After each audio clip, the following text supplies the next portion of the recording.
This video is going to hopefully quickly explain the features of the Read and Write Chrome extension for the Google Chrome browser. It can be used with the OrbitNote PDF Reader and Markup tool, and it can also be used with the Read and Write Screenshot Reader.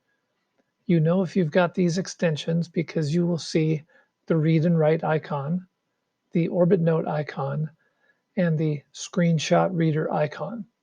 Students should have these forced out to their devices. Teachers will have to add them, and you can find these links in the details for the video below the screen. Once you've got these tools installed, you can use Read and Write on pretty much anything you can find on the web. Click that icon, and then this menu bar drops down. If students are typing, they can select this and it will help them choose words that they might want to include in their writing. Some teachers don't like this one to get used very often, and that's understandable. There is a dictionary tool. There is a picture dictionary. You can use Read and Write to read items to students by clicking the play button. To explain the rest of these, I'm going to open up a website. I've got my students doing research about hippos, and then they click on the Read and Write icon, and you see the same toolbar. If I click on nose and then the dictionary, it's going to give me definitions for a nose.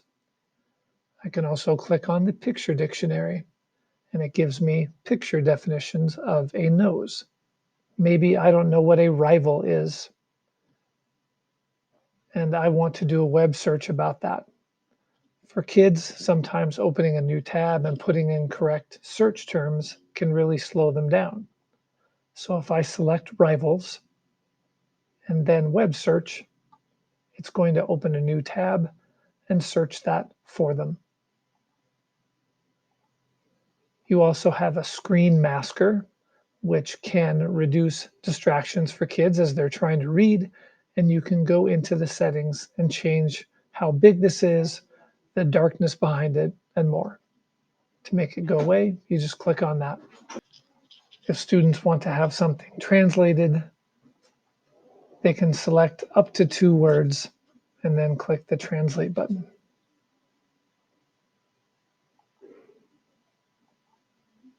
You would use the settings to decide what language it translates it into.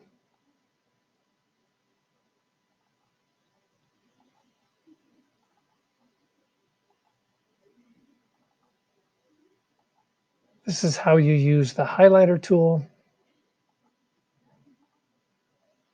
Then you can do things with the highlighted words. If you want, you can just have Read and Write collect all of the highlighted words for you, and then it creates a Google Doc that has a link to the article and the words that you highlighted. You could also turn those highlighted words into a vocabulary list.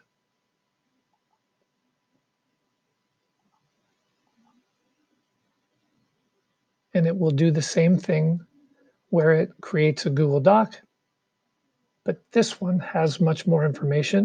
It creates a table where it's got the word, one or multiple definitions, possibly some picture definitions, and then a column for other information.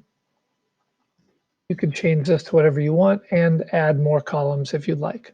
And then you can turn this into an assignment. There is also the Practice Reading Aloud tab.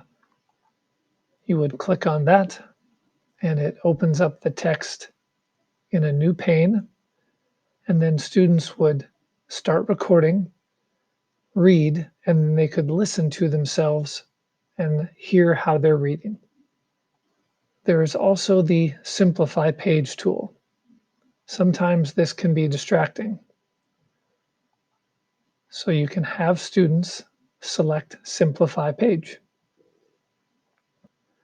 This page is even more busy than the previous one, and you could see why you might want to simplify this before having your students read it.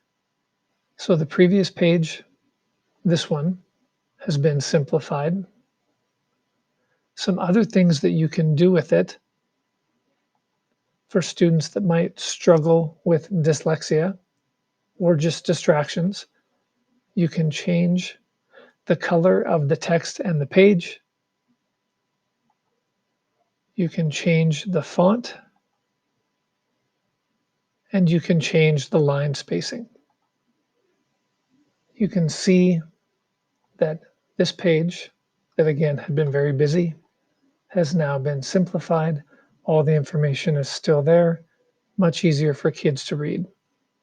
Those are the basic tools of Read and Write, which can be found on every student's extensions area.